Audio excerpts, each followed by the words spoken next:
तर यावेळी या विषयावर चर्चा करण्यासाठी आपल्याबरोबर चर्चा करण्यासाठी आपले प्रतिनिधी जोडले गेलेले आहेत।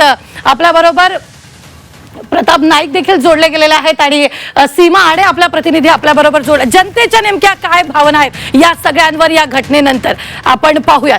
सीमा, मी तुमच्याकडे या आधी येते, तुमच्या सोबत काही महिला आहेत, काय नेमक्या महिलांच्या प्रतिक्रिया, काय त्यांच्या भावना आहेत? नक्कीच रुबीना, खरं तर पुण्यामध्ये जी घटना घडली त्या घटनेवरून आता हुंडाबळीचा पुन्हा एकदा जो मुद्दा आहे तो समोर येतोय आणि संतप्त प्रतिक्रिया खरं तर सर्वसामान्य जनतेमधून सुद्धा उमटताना पाहायला मिळत आहे। माझ्यासोबत काही महिला आहेत, आपण त्यांची खरं तर भावना जाणून घेणार आहोत की नक्की या विषयावरती काय म्हणणं आहे, सरकारकडनं त्यांना आता काय अपेक्षा आहे, आपण त्यांच्याकडनं जाणून घेणार आहोत। ताई, पुण्यामधली जी घटना आहे तुम्हाला माहितीच असेल, कसं पाहता या घटनेकडे तुम्ही? या घटनेकडे पाहताना म्हणजे खूप एकतर पहिला आधी राग पण येतो, कारण पहिल्या गोष्टी म्हणजे हुंडा घेणे ही चूक आहे आणि आपल्याकडे कायदा असूनही हुंडा घेतला जातो, म्हणजे हे कितपत योग्य आहे आणि देणं आणि हे घेणं पण चुकीचं आहे आणि त्या मुलीचा नाहक बळी दिला गेला आहे। यामुळे काहीच बोलता येत नाही, कारण एवढं वाईट वाटतं तिच्याकडे, तिची लहान मुलं असतात, म्हणजे एक स्त्रीकडे स्त्री पण हुंडाबळी म्हणून घेतलं जातं, हे योग्यच नाही आहे या देशामध्ये। नाही, तुम्हाला अश्रू अनावर झालेत। खरं तर अशा वेळी सरकारकडनं खरं आपल्याला एक अपेक्षा असते पुण्यासारख्या यावेळी मुख्य म्हणजे जो गव्हर्नमेंटने कायदा केला तो खूप योग्य पद्धतीने आणि त्याचं नियम उल्लंघन केलं जातंय, ते कितपत योग्य आहे आणि अशा लोकांना आधी त्यांची फाशी दिली पाहिजे, तरच या कायद्याचं योग्य पद्धतीने म्हणजे उल्लंघन केलं नाही जाते, ते योग्य पद्धतीने नियोजन केलं जाईल।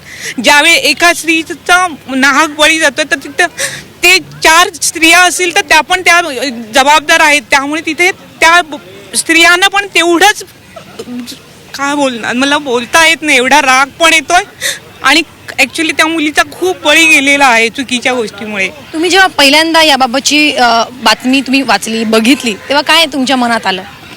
ऍक्च्युली चांगल्या घरातल्या मुलींची ही गोष्ट घडतीये, तर आपले सर्वसामान्य मुलींना जर आपण एखाद्या ठिकाणी लग्न करून पाठवतोय तर मग आपल्यासारख्या सर्वसामान्य मुलींच्या बाबतीत आईवडिलांनी काय करायचं आणि एवढा पैसा त्यांना हुंडा देऊन पण तिचा नाहक बळी जातोय, तर आपण काय करू शकतो?